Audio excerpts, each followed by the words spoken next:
you can clearly see. Solid gold, 10-carat solid gold ring. The inside says, "Saved by Jesus, 9/6/2014."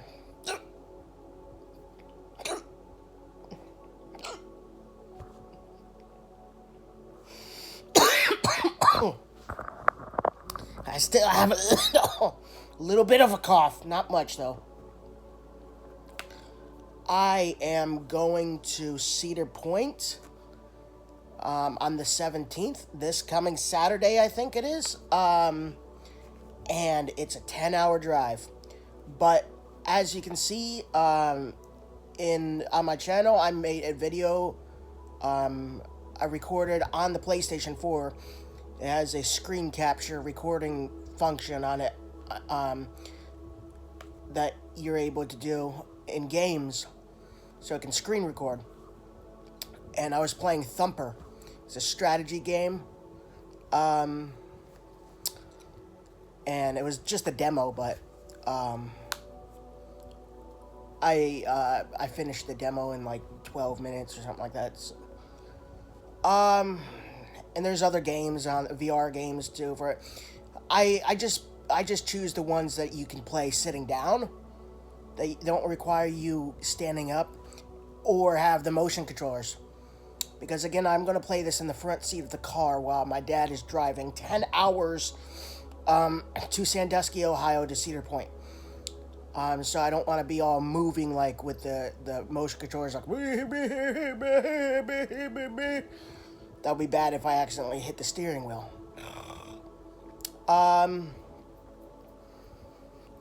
So yeah, it'll be very entertaining to make the time pass by really fast. Also taking my Xbox Series X with me as well, because when we get there, we're not going to be able to go into the park the day we get there until the next day.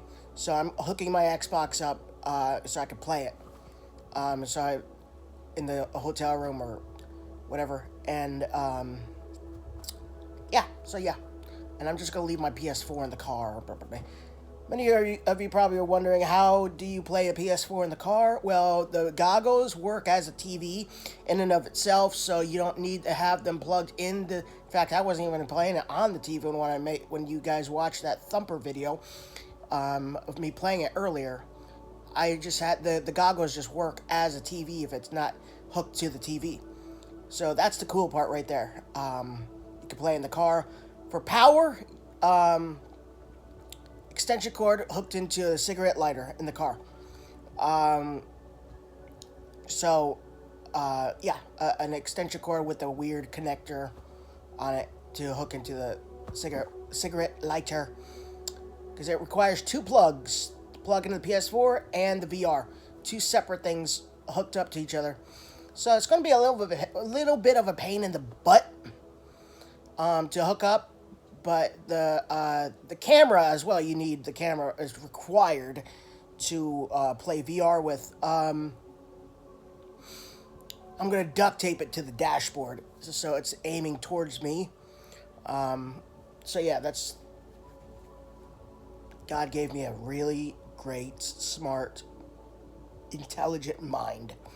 It's going to work 100%. All right. Enough talk. Let's cut into the video, shall we?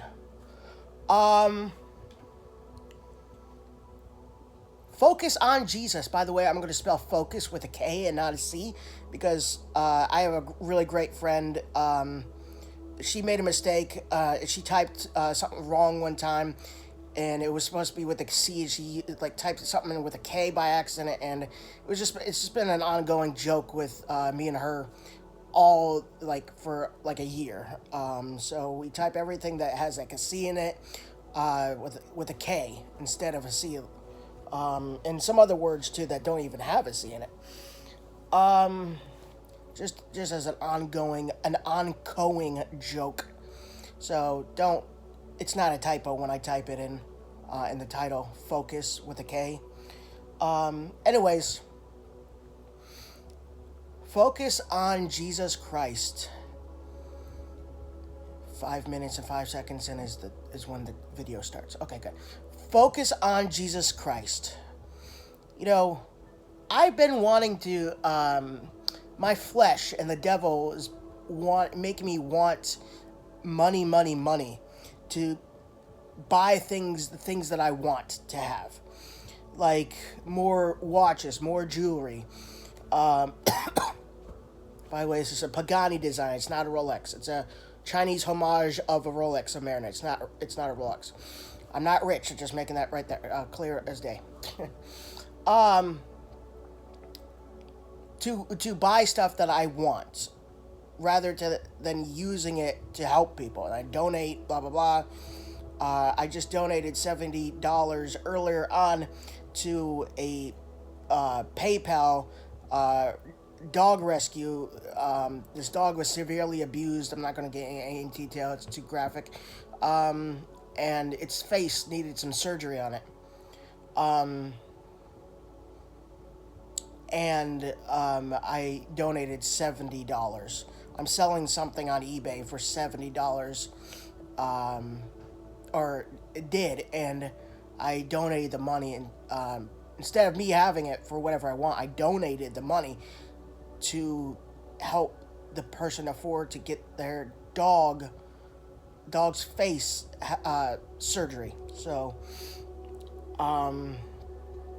yeah, the devil wants us to use our money on ourselves and not to help anybody.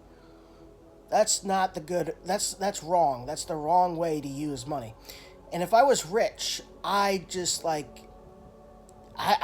want to be rich. You know, the devil in my flesh make me want to be rich, so I could buy more stuff. Cars. I can't drive, so not cars, but mansions, watches, rings, jewelry, blah blah blah, and not giving it away to people who actually need it.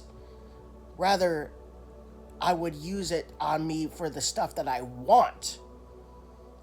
Not really, but I would be tempted to do that, yes, because of the devil and your flesh wanting to buy things, and like greed as well.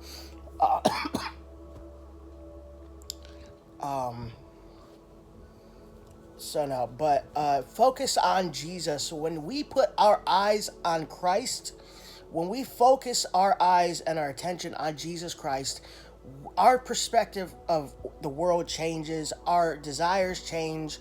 We don't want to do things for ourselves anymore. We want to help other people. We want to get into the Word more. We want to help people with our money more. Jesus was poor. When he was alive, he was not a rich person. He was not a rich person. And Jesus Christ is God. Is the Son of God, but also God as well. So look at it at that example right there. He had a very difficult life that he lived, yet he's God in the flesh. So where I'm getting at is, if God suffered, we will suffer too. But if God can overcome it, we can too. It wasn't because of his godlike power when he was human, in his human form. A lot of his godlike power was suppressed or something. I can't think of the word for it, but he didn't have the full power of God when he was on earth. I don't think when Jesus was on earth. But he did feel a lot of pain and hardships in his life, just like we do. He went through the exact same things that we do. So he knows exactly what it feels like. Nothing was held back from him. He felt the full brunt of the pain that he felt, not only on the cross, but emotional heartbreak. Yes, emotional heartbreak existed way back like 2,000 years ago, because we still have a heart. They still had a heart back then, and emotional distress and everything. So yes, God knew if God can do it, we can do it as well.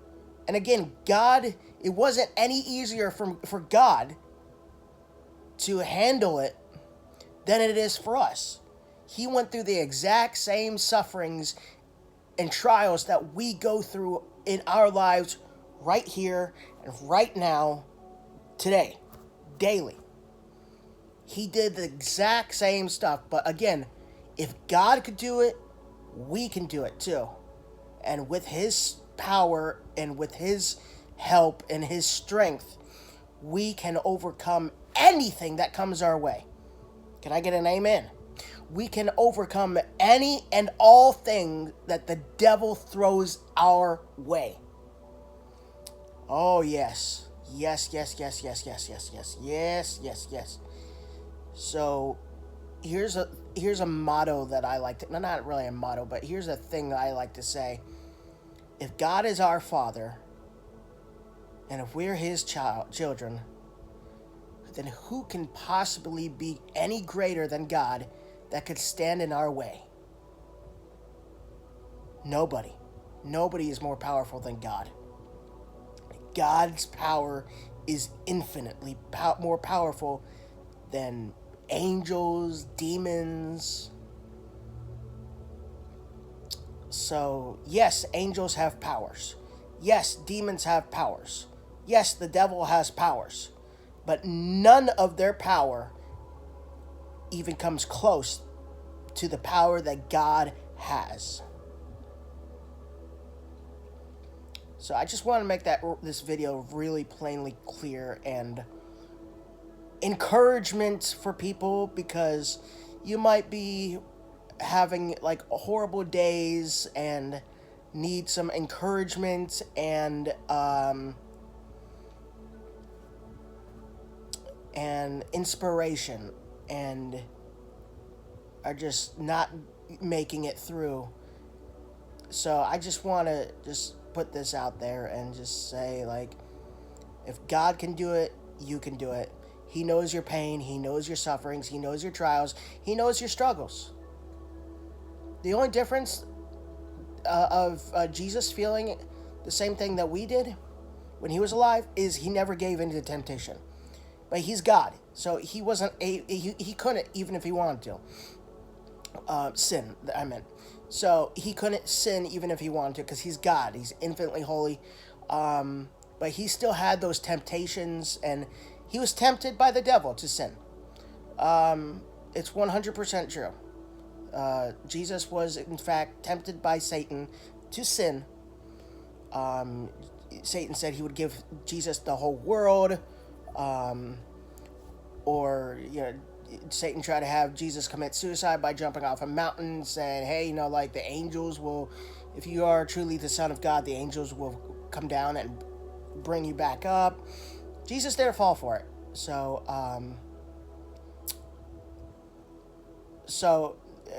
yeah, with his power, we can overcome our sins, and we can, but yeah, he feels the full brunt of our suffering. When here's a way I like to look at it.